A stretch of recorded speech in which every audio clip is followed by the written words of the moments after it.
everyone. Welcome back. I miss you all so much. And I know I take my little hiatus sometimes, but I promise you it was well worth the wait. Welcome to another episode of Let's Talk Love podcast. I am your host, Tasha Mack, aka Love Potion. So, I'm gonna let y'all know about my little hiatus. Been taking a little break so that I can get myself together, add a little title to me, author.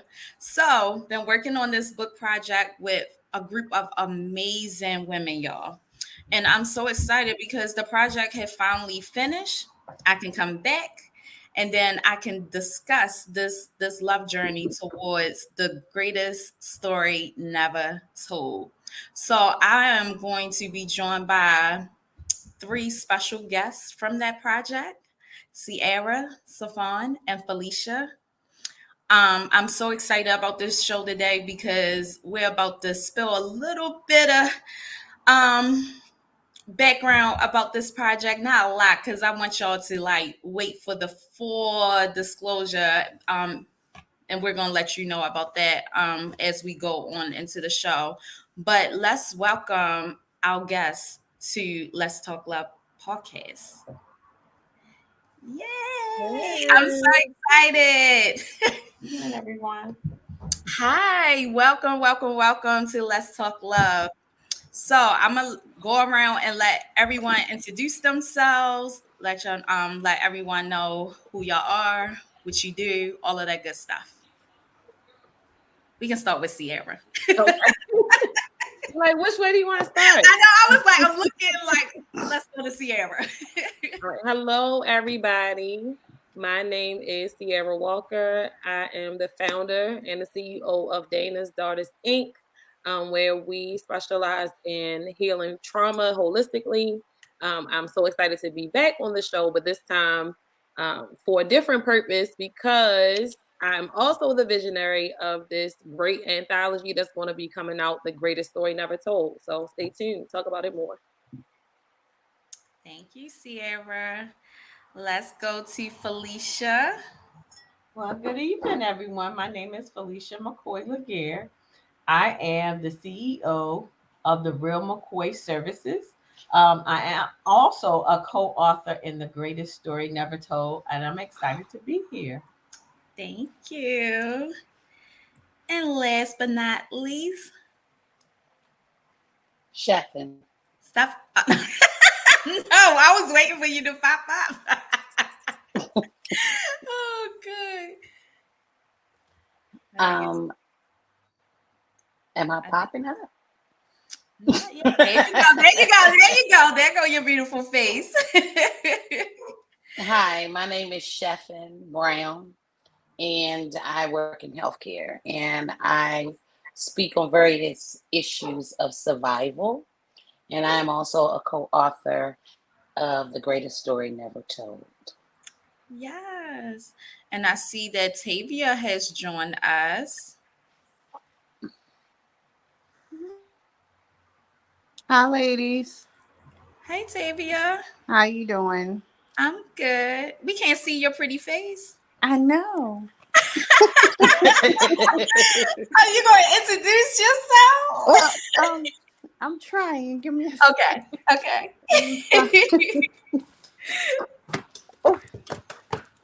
Okay, you snuck this one in on me. I didn't know we were going to be on screen. Oh, yeah. It's both virtual and audio. Okay. Well, all right. Well, let me get presentable. Oh, Lord Jesus. Oh, goodness. The thing about virtual, you could be presentable from face to waist, and that's it. Got to get presentable. There you go. Hey, Tavia. Welcome. How are you? How's it? I'm good. How are you? I'm well, thank you. So we're just going around doing introductions until we get right into our the love story today. So tell the people who you are, what you do.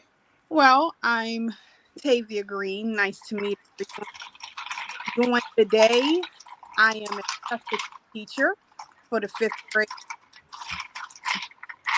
that, I have You're my breaking up really bad. Can you hear me? Yes, I can hear you. Oh, that my a There's a online little bit of background clothes in it. boutique. Yes. And we're gonna get into this amazing fashion show that I'm gonna strap my stuff in next week. Well, welcome, ladies. Welcome to Let's Talk Love, where I disclose every and anyone love story that can be in relationships, entrepreneurship, wherever have you fallen in love with yourselves. I like to hear about it. So we're gonna dive into the greatest story never told. This is Sierra's baby. This is her project. She had brought us all together. So we're gonna start with Sierra with telling us why us. Well, I was given a vision to write a book. I know that for myself, I was silenced for a long time, didn't really feel like my voice mattered, that anybody would even want to hear what I had to say. And then I finally shared my story for the first time about 2 years ago publicly, just a small portion of it. And I realized how much freedom came from that. And so I kept being pushed, like, write a book, write a book, write a book. But I wasn't quite ready to write my full transcript yet on my own. And so then God really dropped it on me. Well, hey, you should do an anthology and invite some other survivors to come in. So there were a few of these wonderful ladies um, that he put in front of my face. And so I invited each of them to the soiree, Survivor soiree, and did a formal, almost proposal style invite, asking them to be my co authors because they each have a powerful story, a significant story.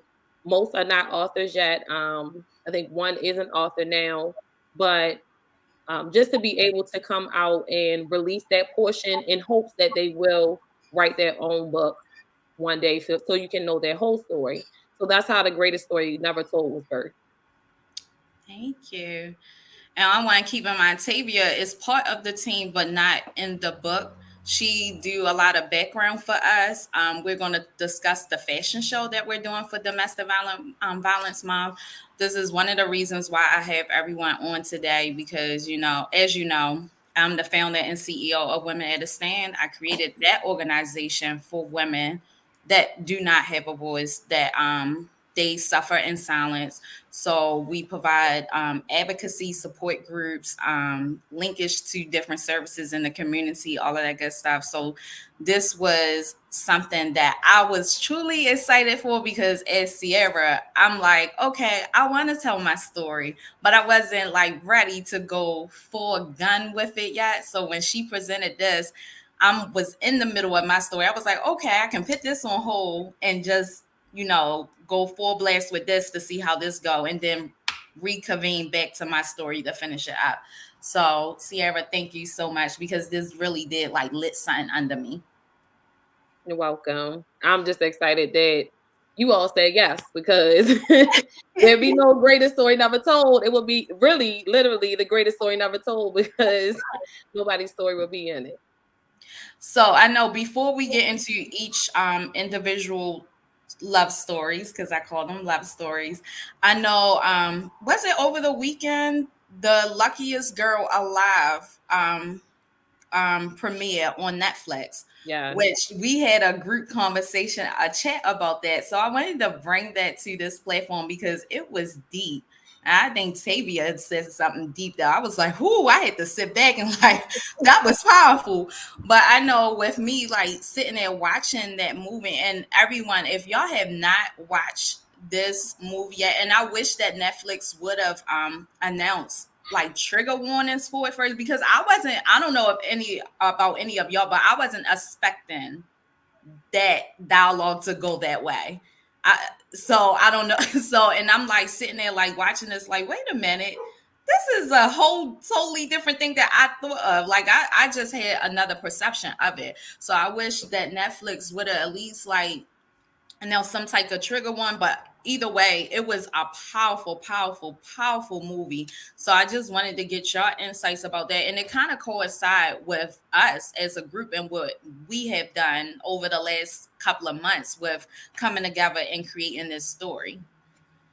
So with that being said, with the greatest girl, the luckiest girl alive. The background about that is the lead actress, she silenced herself for years. She pretended to be someone else so that she wouldn't be perceived as what she had went through with her trauma. And then eventually someone came to her and presented to her like, hey, you need to tell your story, you need to tell your side. And eventually she was brave enough to tell her story, and then you just seen her for the first time. I know personally I went through that, but if any of you all want to share your story about being silent for so long and then now like, okay, here I go, I'm going to tell my story, how empowering that was. I would chime in. I totally agree that that movie was like a correlation to what we're writing about. I mean, it was really really powerful. It definitely was a tear jerker for me.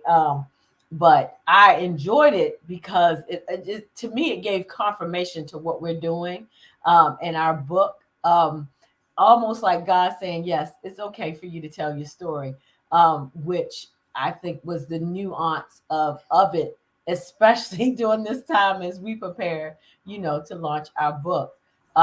So I'm just excited about some of the things that's going on, and I would encourage any woman, young woman, it doesn't matter the age, that if you're in a place of domestic violence or what have you, counseling is never, never a bad option.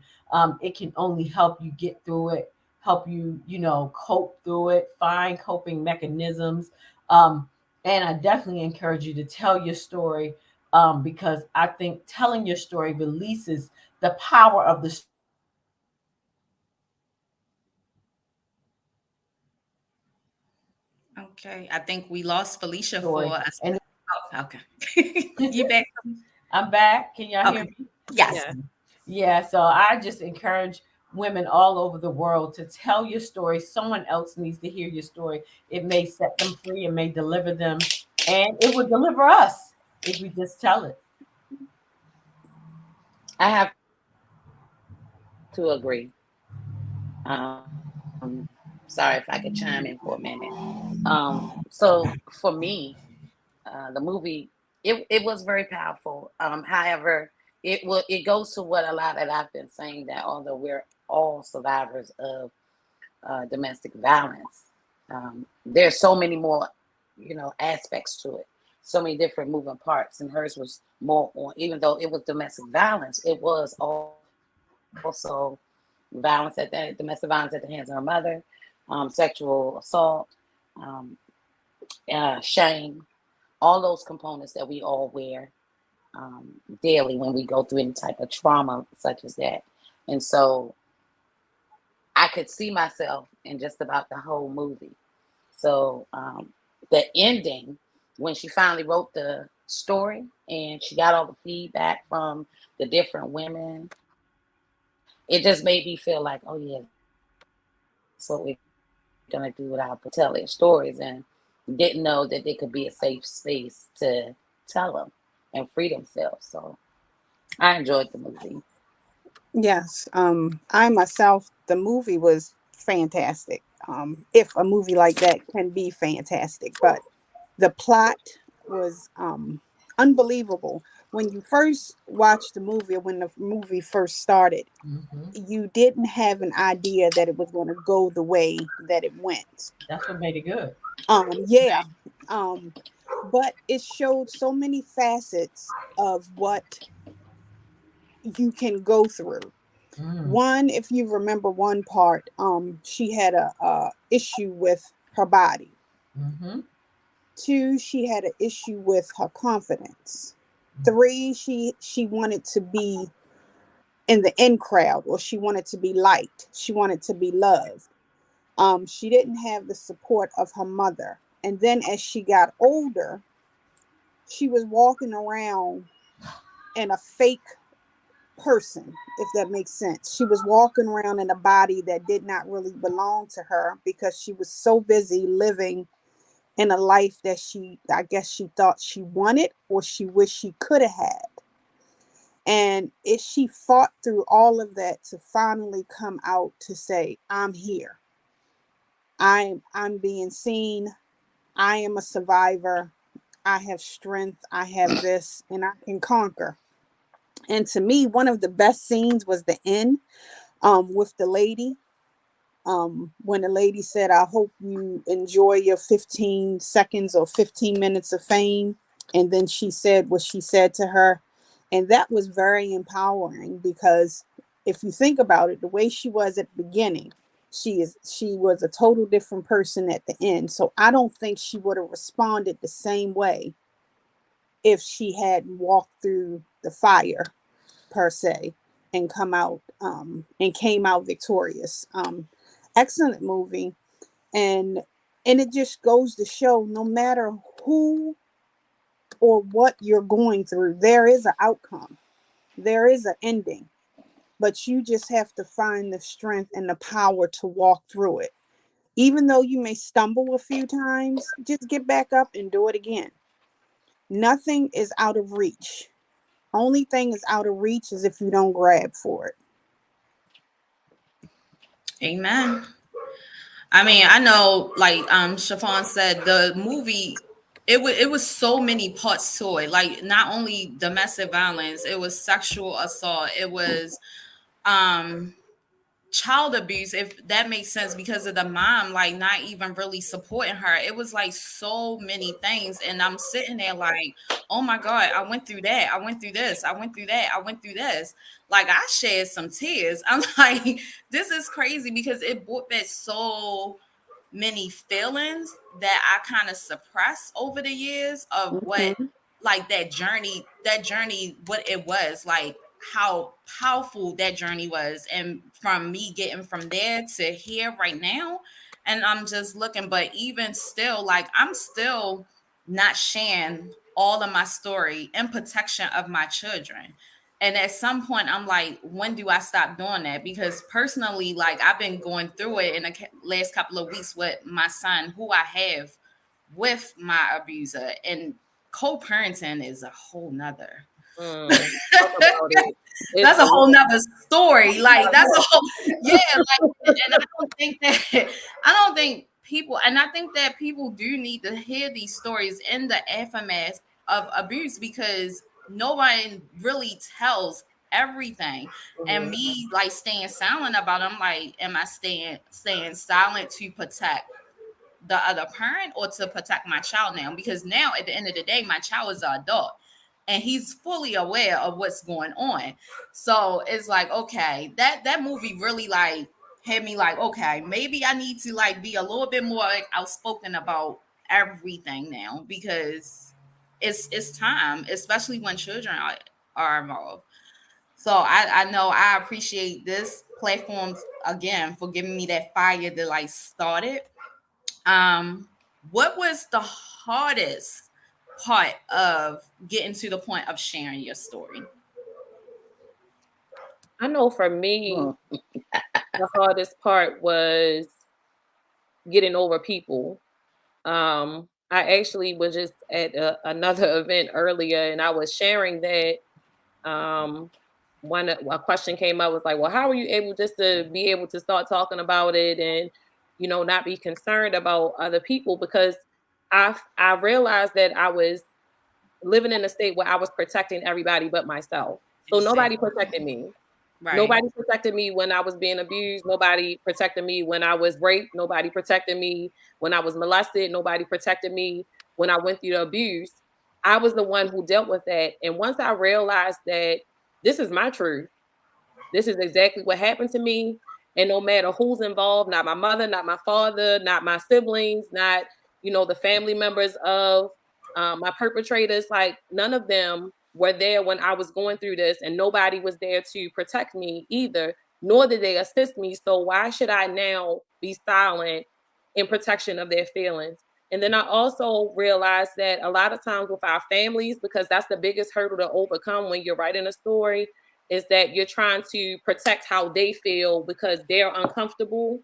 Um, but you were uncomfortable. So why am I protecting them? Because at the end of the day, it's still truth. It's still my truth. And there's a level of dis-ease that has to come so that people can have freedom. And so if that dis-ease has to come from me opening up my mouth to say, hey, this is what happened to me, but now I'm in a better place, or I'm transitioning, or I'm trying to be better, I'm trying to heal, I'm doing X, Y, and Z to be better, then why not? Like, we shouldn't be silent, and we should not have to constantly bear the burden of being concerned about all those who are also impacted by the story when it's your truth. Now, children is a little bit different because you do want to be protective of them, and I understand that. But as far as the rest of them, no. If it makes you uncomfortable, then maybe that's something that needs to change in you because you were comfortable with these things happening to your loved ones when you shouldn't have been. Mm. Yes. I know. That was deep. Very deep. That was deep. For me, it was totally different. For me, to tell my story, I had been telling my story, doing different talks to different types of groups. But to really tell my story, the story that I've told in the book, it had more so to do with my mom. And the reason why is because, see, I'm not worried about what my family thinks because my family doesn't talk to me about those types of things. My family talks about me, not to me. And I'm okay with that. I've done with that. But I knew it would kick back to my mom. So I didn't know how she would take it. So I had a conversation with my mom. And so my mother said to me, you think I don't know about your pain? I know about your pain. We might not speak about it, but I know about it. And if it's time for you to tell it, tell it. I'm okay with it. And that honestly set me free because my children, um, because I'm a survivor of so many other things, story. They know the good, the bad, the ugly. They know my story.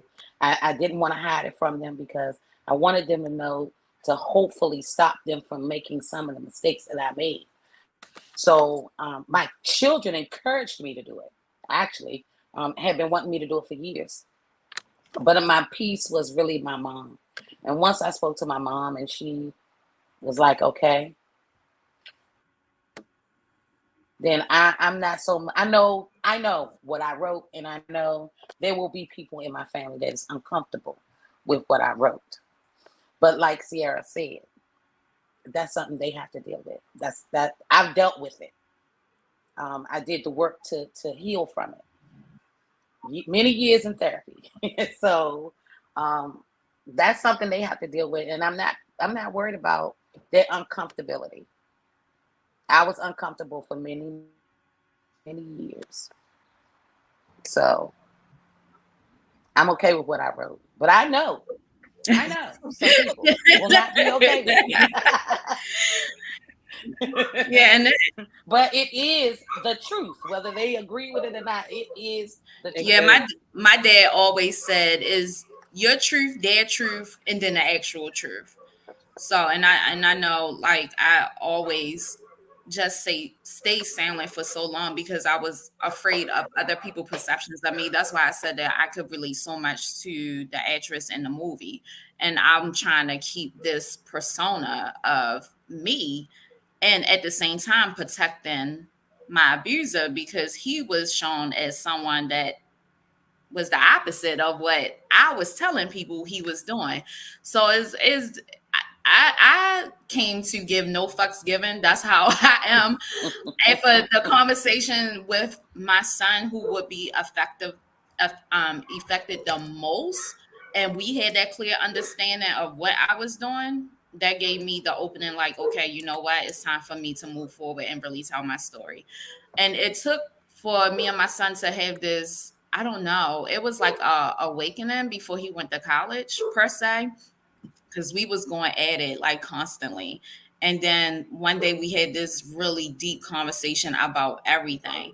Because at the end of the day, I never like talk bad about his dad. I'll always try to keep that relationship between him and his dad as best as I know, because I know at the end of the day, I had a dad and I loved him and I knew how he felt about him. So I never wanted to like distort his image of his dad. But at the same time, his dad was doing it all on his own. So it was nothing I can do about it. I just decided to tell my piece of the story, and my son eventually understood. So, and I was grateful for that. So on that note, we're going to take a 90-second commercial. And we will come back to continue on with this story.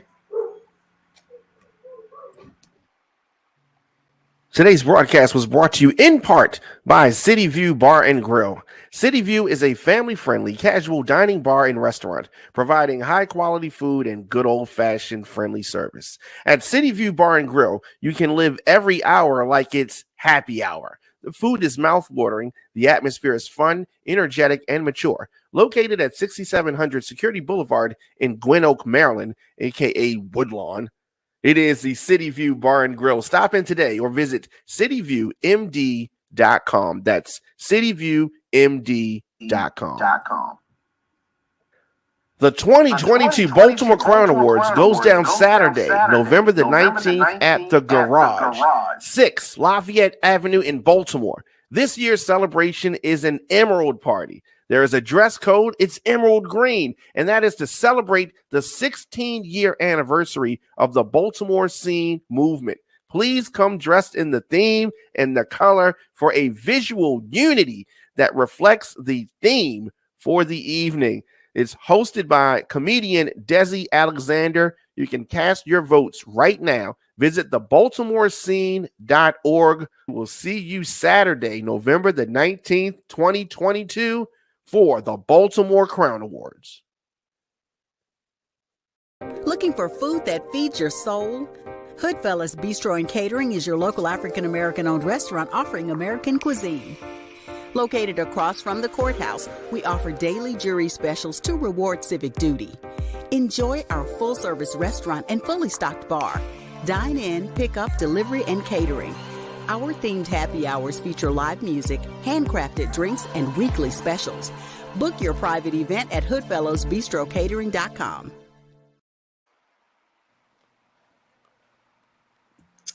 Welcome back. Again, Let's Talk Love podcast. I'm joined by amazing guests from my upcoming project, The Greatest Story Never Told. And we will continue on our love story. I forgot where I left off at, but we can continue. We was diving into what brought us to telling our story. Why now? What is that something after you have submitted your chapter? Was that something that you wish that you would have like dived into and you like, God darn it, I wish I would have touched on that part and didn't? Anyone? That's my story. That's your story. I did that. I did that. I thought yes. I kept asking for guidance, right? And Sierra said, well, just write until you feel that, right? So I called myself doing that. I turned it in, and then I said to her, have you submitted it to the editor? She was like, not yet. I was like, okay, give me a minute. So I go back in and I type some more, and I sent it to her. And then after I sent it to her, right, I think it was the next day, I said, oh, crap.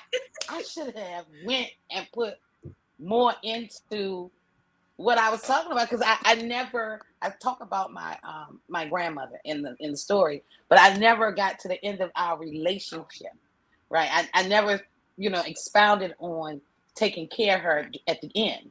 I never really expounded on the relationship of me and my dad. So it was a few things I said, oh my God, I just left. I left everything hanging. And so Sierra said, well, you left it hanging, then you can write that. Exactly. That sounds like Sierra. Okay. It made me feel good. Yeah, Because so I did leave. So everybody that is reading, everybody that read the book, just know it's a cliffhanger. So they gotta wait for It's your story to reconvene.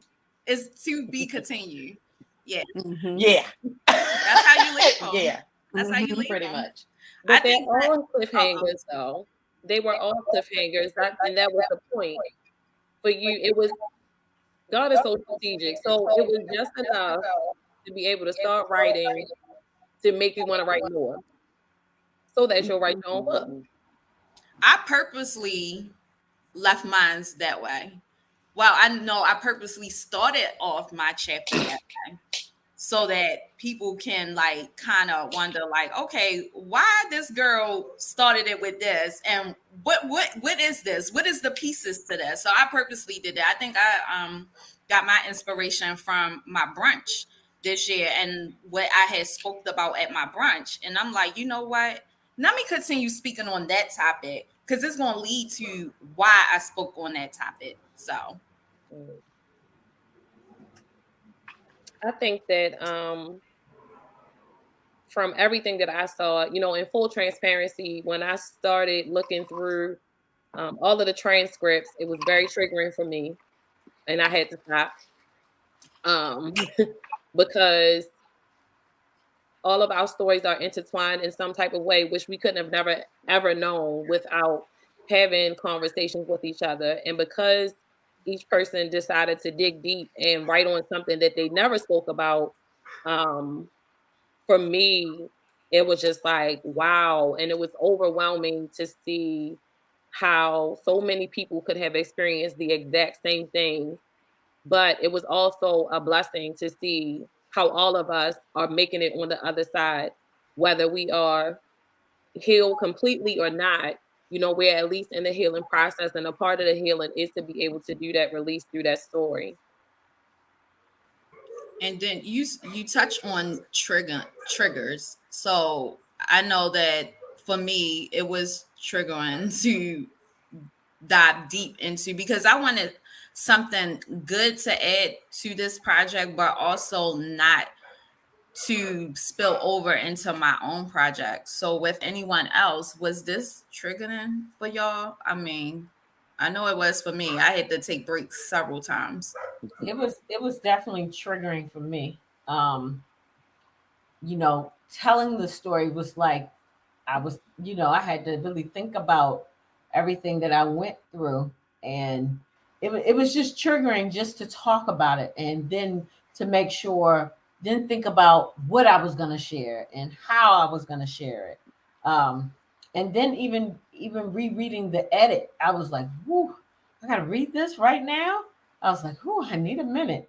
I was going through something else, so I was like, okay, just take a deep breath. It's gonna be okay. Just reread it. You're gonna make it through it. You've already lived it, so uh, you'll make it through. And so yeah, it definitely was triggering. Um, but at the same time, like everyone said, it was.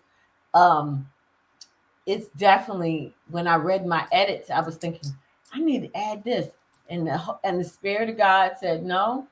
There'll be a place and a time for you to tell your whole story. So um, I think it was good. I think it was good, and I think it's just what it needs to be. I know when I did mine, triggering, I thought when I first was doing it, my big thing was I didn't know. She said, talk about something you never did. And there were a lot of things that I'd never spoke on doing my different outreaches. And I couldn't figure out what should I write on. And when I finally decided on what to write on, and I felt like, oh, I can do this. And I'm writing. Um, as I was writing, I definitely had to take a break because what I didn't realize was that as I'm writing, there were things that I had forgotten. I had pushed it so far down till as I'm writing, these memories start popping up. And that I had to take a break sometimes to try and deal with that memory. But it was very cathartic. Very cathartic, because even though I went to therapy for a lot of the things that I talk about in my chapter, it allowed me to deal with those things that I had pushed down so far. And not to get off topic, but back when we were talking about the movie and the person, now everybody keeps saying she lived this fake life, but she didn't. If you think about it, she did the same thing that we all do. She created a person as a defense mechanism, Exactly. which is what I did, and which is what I realized when I was writing my chapter, that the person that I was what had become my defense mechanism. And hers was, I'm going to create this powerful businesswoman so that no one can hurt me. I hurt other people. I control the narrative in my life. And that's how I was until I, went to therapy. And I think I did too much therapy because I got a little soft. But Not soft. Not soft. yeah, I'm a little soft. Yeah, I got a little soft. But No. but Look. I realized What's the soul? that But no, you probably became vulnerable. all that I went through. Not soft. Yeah. I wouldn't say soft. You probably tapped into your vulnerability. I don't like either one. I don't like either one. Okay. Okay. Oh, God. But I realized that hard shell that I always had up through my young adulthood, my adulthood, was my defense mechanism. It was, hey, if I keep you here, you can't do to me what's already been done. Right? I can protect me, control my narrative. Right? And that's exactly what she did. But yeah, it was very triggering, but it was a relief at the end. At the end, I was like, whew. Mm-hmm. Ooh, But I feel good. Right? I'll go back to what Sierra and Tasha were referring to. You have some women or girls, because we know that young ones, or just not girls, we have some older and we have some younger. Sierra, I do not like that word victim. I do not like it at all. We have some older and we have some younger people walking through their journey, their weaving journey, and they want to speak on it, but they also may have people that are close to them that are walking through it with them, and they're not handling it the same way, or they're getting help for their part of dealing with the journey. So until they're finished getting help, and some people, when they're finished with their own therapy or own journey, they still may not want to speak on it. It's not saying that they haven't walked through it and they've come to grips with it or have accepted it. It's just that some people, when they finally are finished with something, they're done. Right. And they don't want to deal with it anymore. So then you have the family member that wants to tell, but they have to be careful on how they tell, so it doesn't trigger the person that's dealing with their own journey within yours, so it doesn't trigger them again. Does that make sense? No, it makes perfect sense. So it's like you're telling it, but you're telling it from a shadow realm, that just because I can't tell you who I am, or just because you can't see the person, does not mean that you're not going through something. And you still have the acceptance, you still have the help, and you can still speak on it, but there's just another way to give.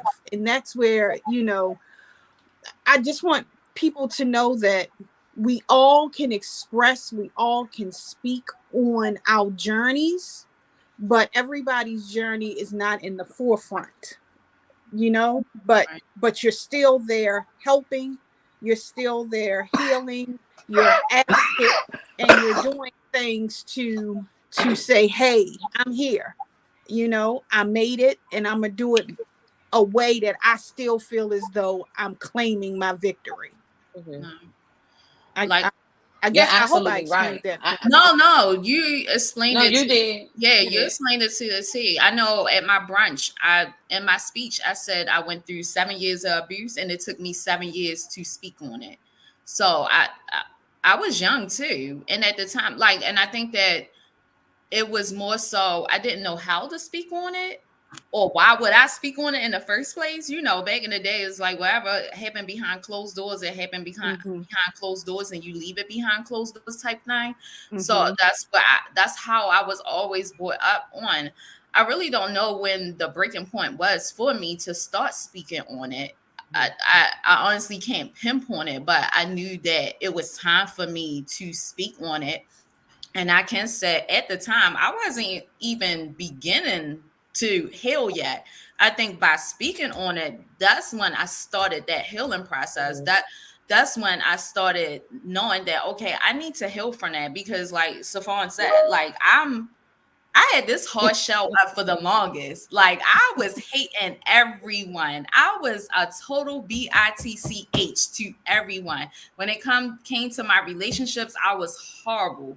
I think that I didn't want anyone to get close to me, because I didn't want to feel anything that had anything to do with love whatsoever. Because then if I felt that, then I have to feel heartbreak.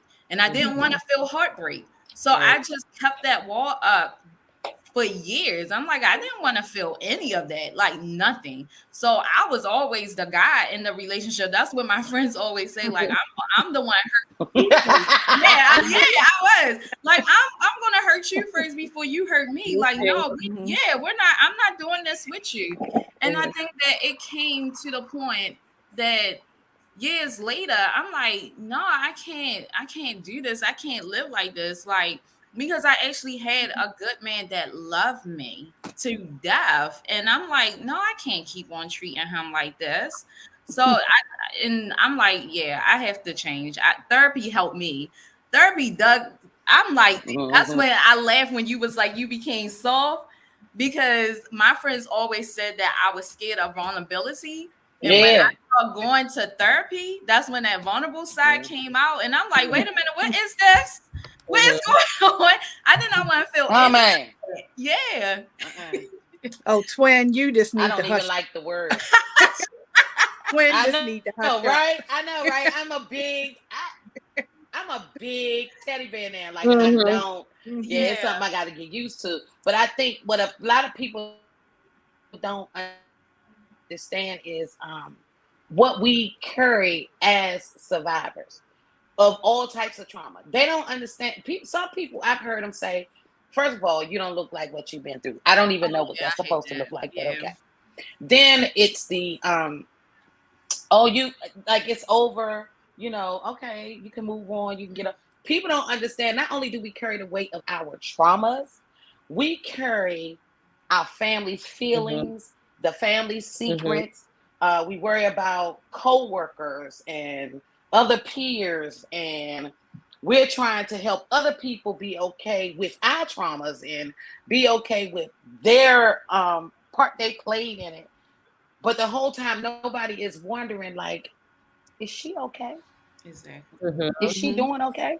Because we've learned to put our mask on, put our chin up, stick our chest out, and walk through the day and going about our business. Because as women, we're so strong and resilient. We know we got other things to take care of, but it does not mean on the inside we ain't breaking. Right.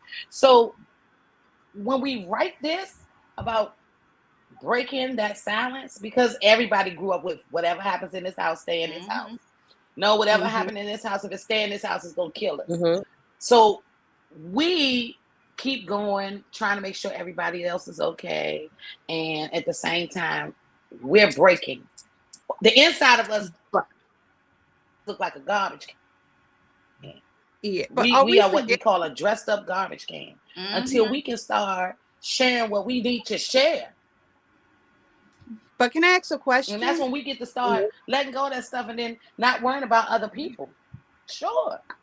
I have a question. It's not my show. It's talking show. Y'all talk. Tavia got a question though. And I'm asking. Go ahead. on the flip side, I'm being you know, I can be a trouble starter. Facetious. But Being facetious. what about what about that friend or that one that is walking through with you? We really don't think about that person on that side that they're walking through. I know it's not the same, but when you're hurting, they're hurt. I mean, that one person, that one true your heart beats, their heart beats. That's the type of person I'm talking about, walking through the flames with you. And when you're at your lowest, or when you went through one of your trigger moments, that person that was there with you, they have a story to tell as much as you, because in a sense, they may not have felt the physical blows, but they felt the mental blows.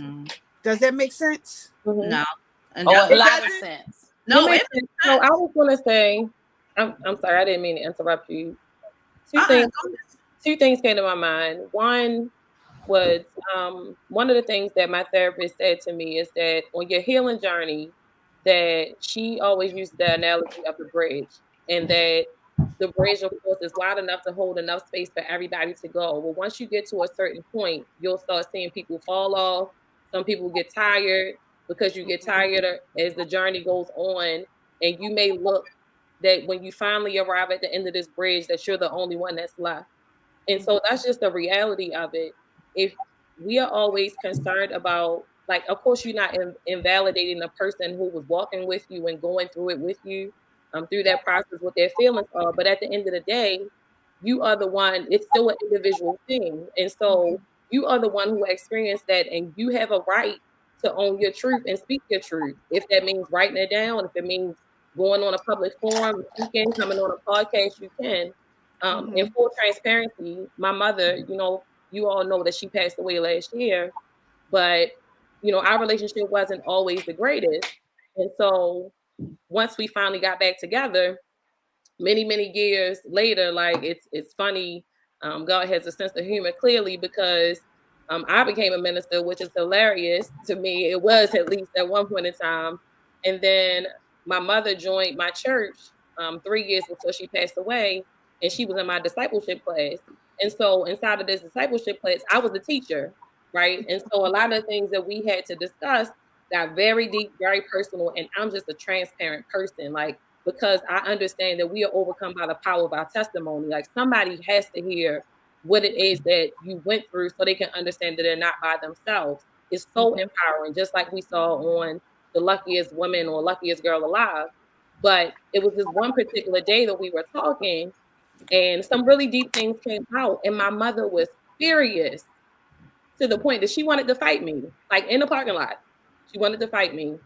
And we're sitting there and we going back and forth, but it was at that pivotal moment that she realized that it wasn't about her.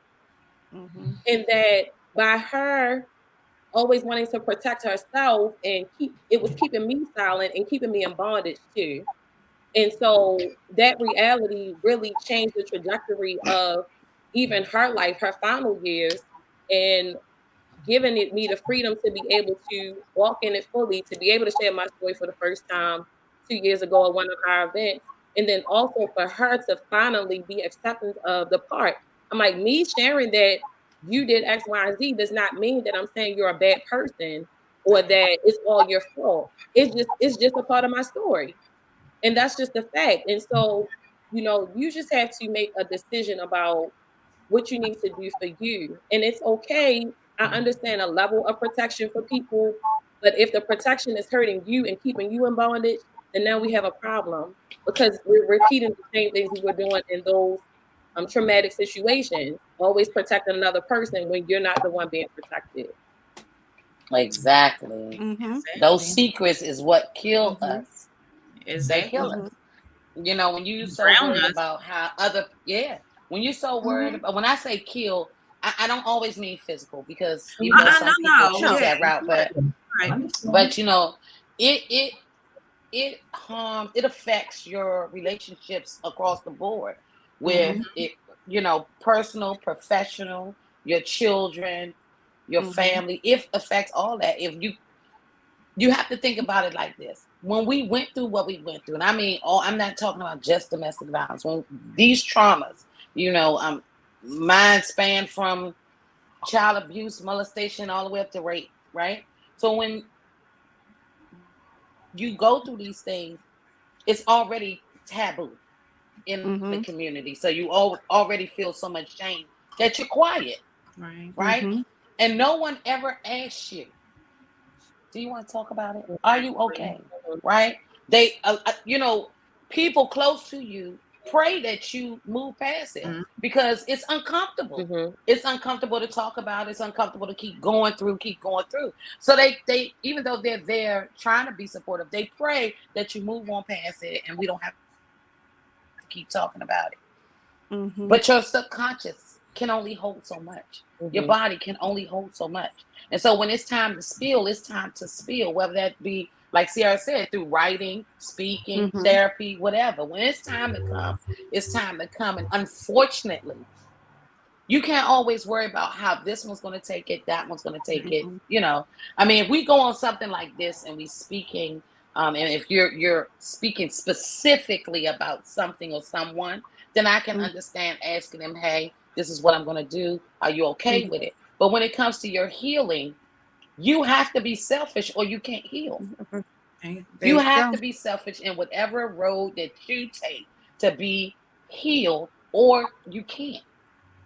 Because we so busy putting everybody, we've been doing that the whole time we went through our traumas. We put everybody before us, right? So now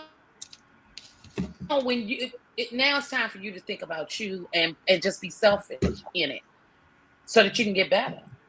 We'll have a conversation on how you feel about it later, but right now I have to do this for me because I'm dying inside. And hopefully you can understand, because if you love me that much that you went through the journey with me, then you can love me enough to understand why I got to do what I got to do. Exactly. Well, yeah, what Tavia said it hit me on the nose because my ex-husband, who's now my boyfriend, he been through fire. I'm sorry. Yeah, Sierra, no, he now my boyfriend. Every time you say that, but every time you say that, I laugh. Every time you say that, I laugh. But go ahead. I just wanted to make sure I heard Right. He been through the fire with me from the very beginning, and I really had to step back and like really in therapy. I think when we did couples therapy a couple of years ago, it really opened up some wounds and what he was feeling for not really being there for me during that time when I was going through what I was going through. So that is true. Like, are we like really paying attention to that one person, that friend, that loved one that went through that journey with us the entire time? They was there. They was hearing our cries. They was consoling us. They was making sure we was good. So, all right. Well, I'll start with Sierra. What made you leave? What made me leave? Yeah. What was your this enough? I can't out. Yeah. My daughter. My daughter was the thing that made me leave. When I saw that she wanted to be just like me, when we had our mirror moment, I'm in the mirror and she's doing exactly what I'm doing and trying to put on my shoes and clothes and all of this and that. For whatever reason, at that exact moment, I'm like, I can't do this, because if I don't break this cycle, she's going to be just like me. And I couldn't even stomach to think that my daughter could go through the same things that I have gone through. And so that made me leave. Tasha, I'm just curious. I'm I'm just curious. Tasha. What made me leave was when I thought I was going to lose my life. Our last altercation, he beat me up so badly. I didn't even know if I was going to make it or not. Was it different from any other time? It was definitely different from the other time. At the time, our son, he was 3 years old. He was in the room. That was different because at least he tried to hide it from our child and then the kids that I had. it was something about his anger that day that I'm like, I'm not gonna make it through this. I'm not. His mom was even there. Like it was a lot. Me thinking that I was gonna lose my life that day made me was like, That's when I finally got the strength to press charges. I never did it before. Each time that I do it, he would convince me to like go and be like, okay, this was false or nothing really happened. But that go around, I had got up enough strength to be like, you know what, I need to live for my kids. Okay. Okay. All right. I guess Shep and Felicia.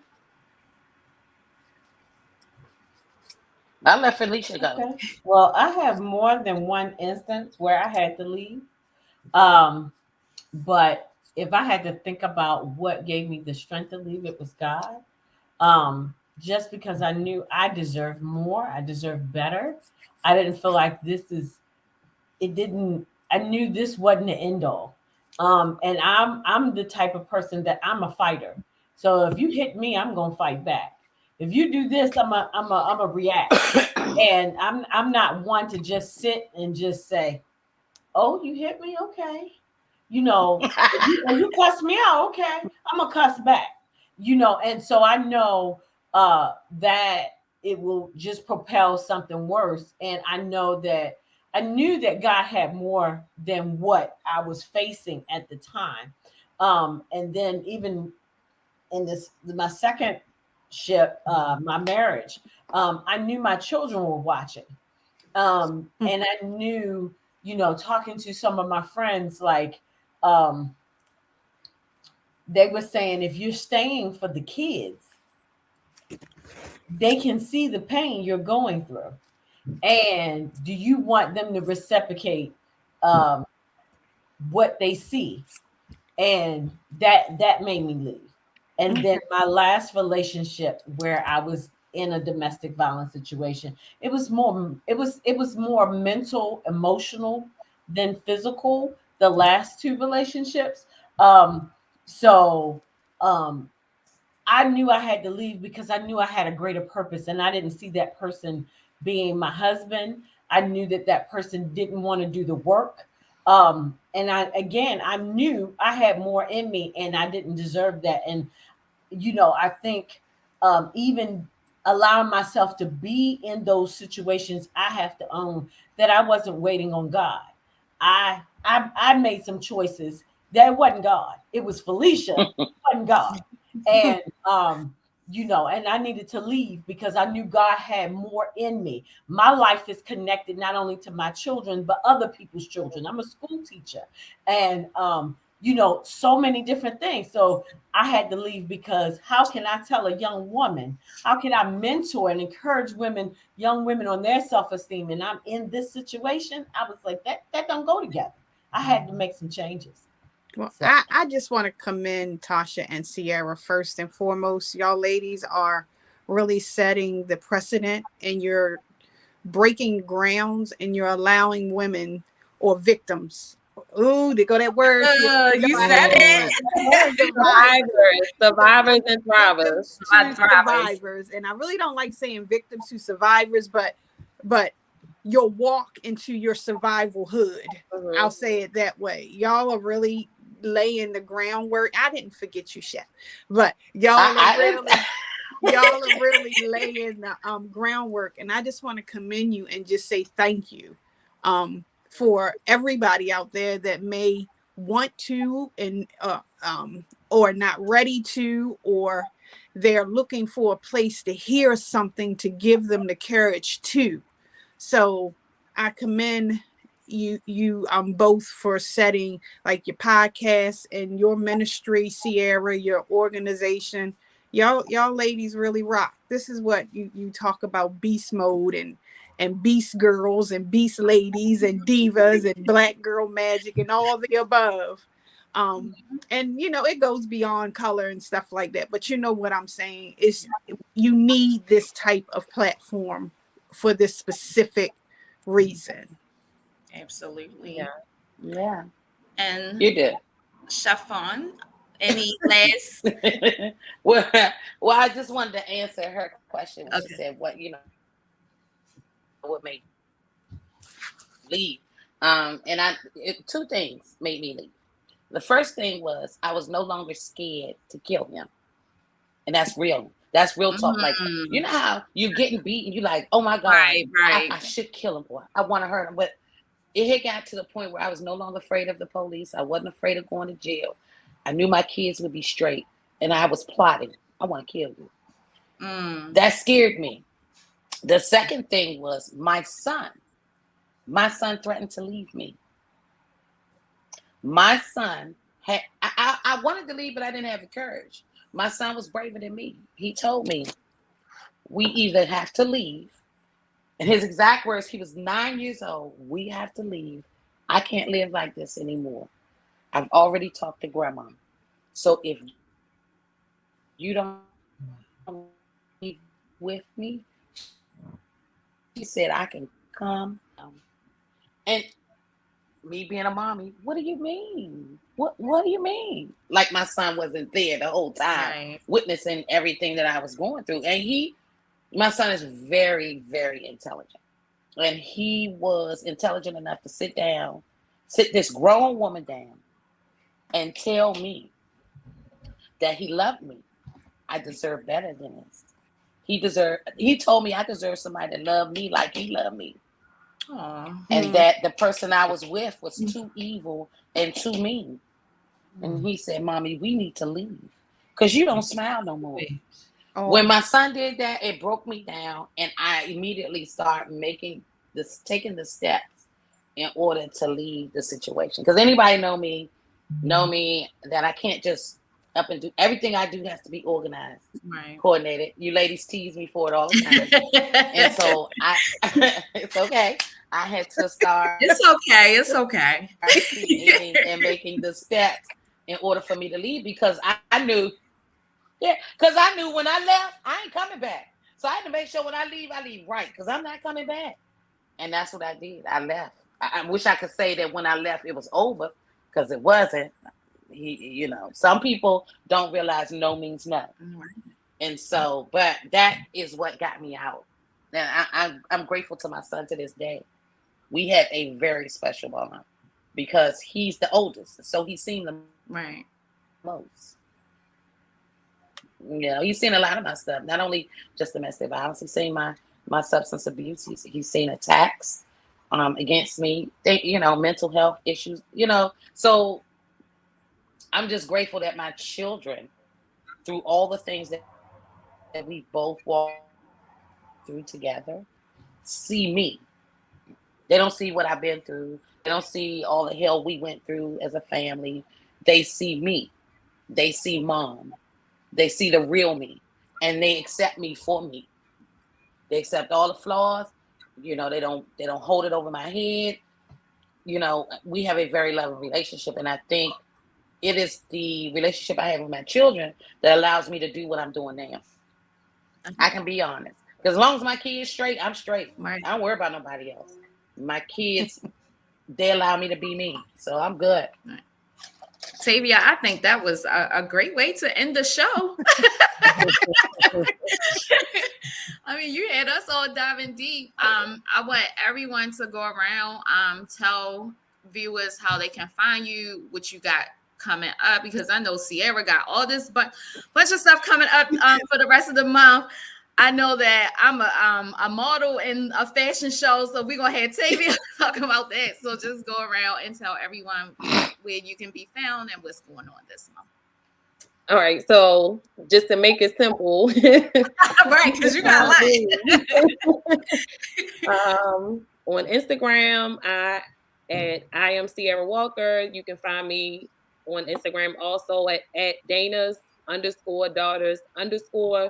On that page, you can find all of the information about what we have coming up, including what Tavia will talk about, which this Saturday is the Truth is Domestic Violence awareness event that we host every year, but it is bigger and better. You do not want to miss it.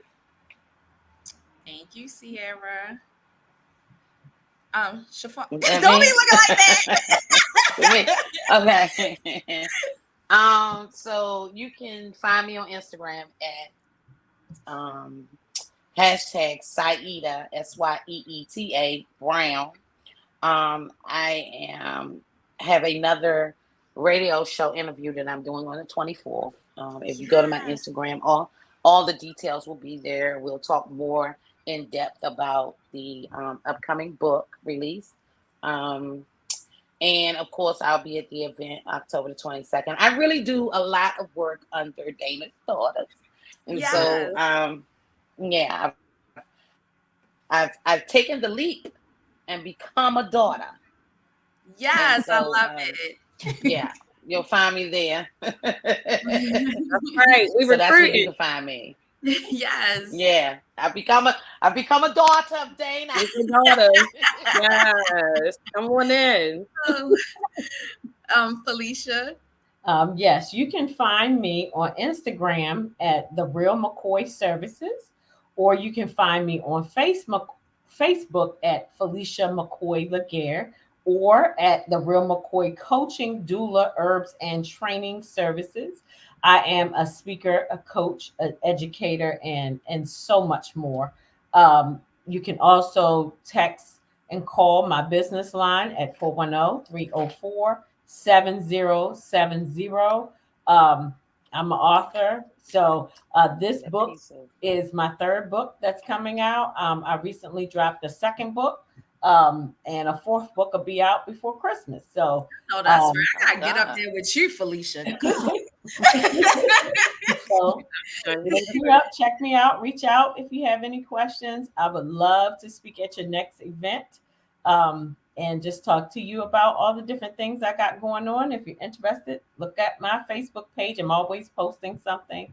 But if you want me to reach out, tag me again. That's 443-304-7070. And that's my business line.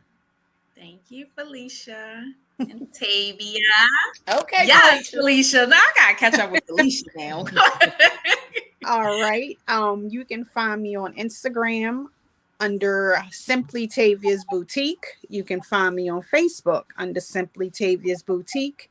And my personal, you can find me under Tavia Boone, my maiden name, on Facebook. And in reference to the upcoming event on the 22nd, it's a survivor's walk.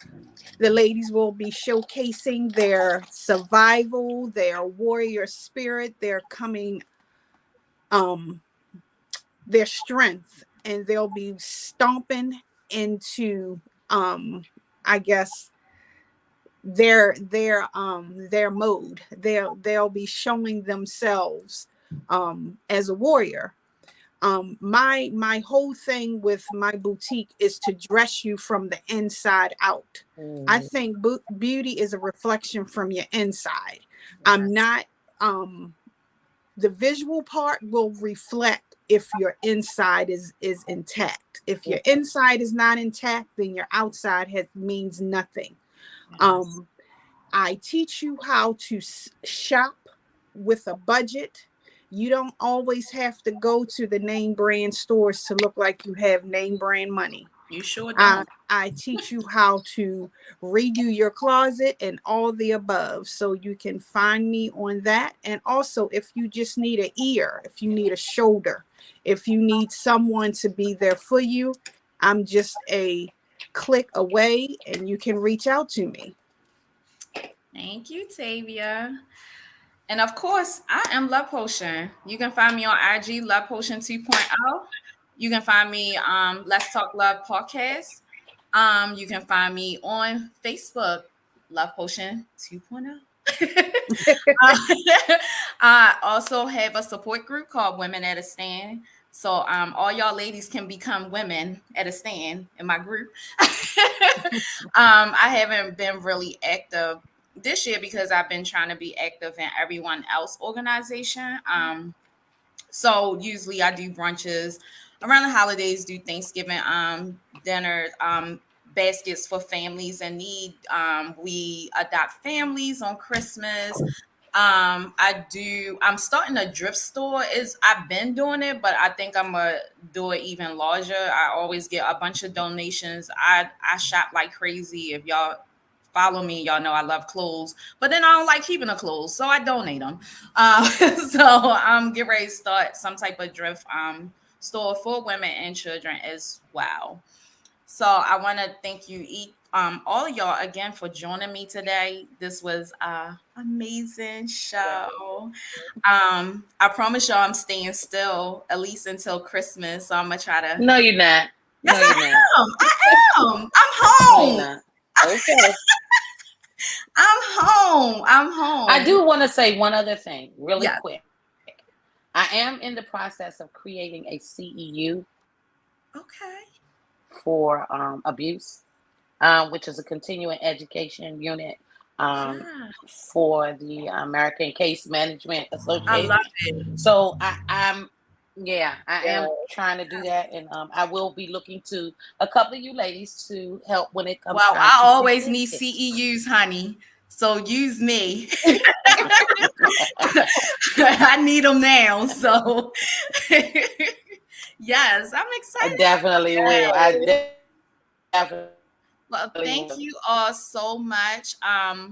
Hopefully we can come back in December after the book launch and really like share our experience of being authors. Felicia, Yes. she already knows, so we're Right. gonna catch up with her. But I am excited about this dropping soon. So thank you all so much. Tune in next Thank you. Thank Thank you you. for having us. Thank you. Good Mwah. evening. Bye.